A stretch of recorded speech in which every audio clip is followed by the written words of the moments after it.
When I first started investigating what the Bible had to say about homosexuality, intimacy, marriage, gender, relationships, I went in with a presupposition, and my presupposition was the Bible probably really doesn't say anything negative about any of these subjects.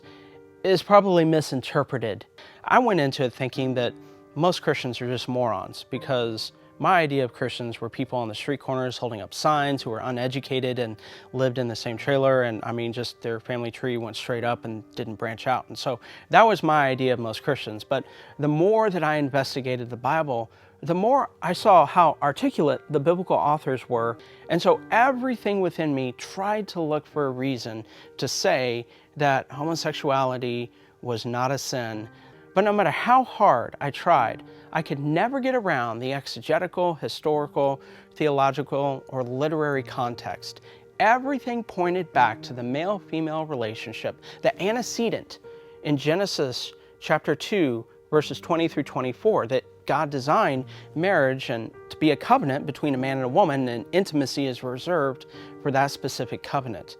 If there was anybody that wanted to disprove the Bible, it would be me. But I saw that I couldn't, and I knew for my theological integrity, I had to do that. It would have been tougher for me to agree with that if Jesus was not loving towards everybody. If this truth over here gave me permission to mistreat or hate people, that would have made it very difficult for me to accept this truth. And yet, when I saw Jesus and who he spent the most of his time with besides his disciples, I realized that I can still hold on to my theological convictions, but that doesn't mean that I compromise my relationships.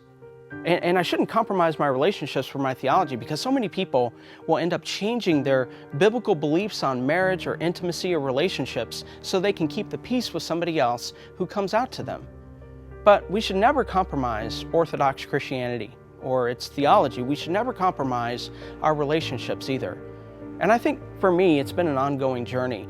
I'm very convinced of what the Bible has to say about relationships, but I also remain very convinced that people are deeper than that, and that people need to know that they're loved, and that as we get to know people more, God gives us margin to be able to share the truth with people, the truth of how he wants us to live our lives in a way that will glorify him.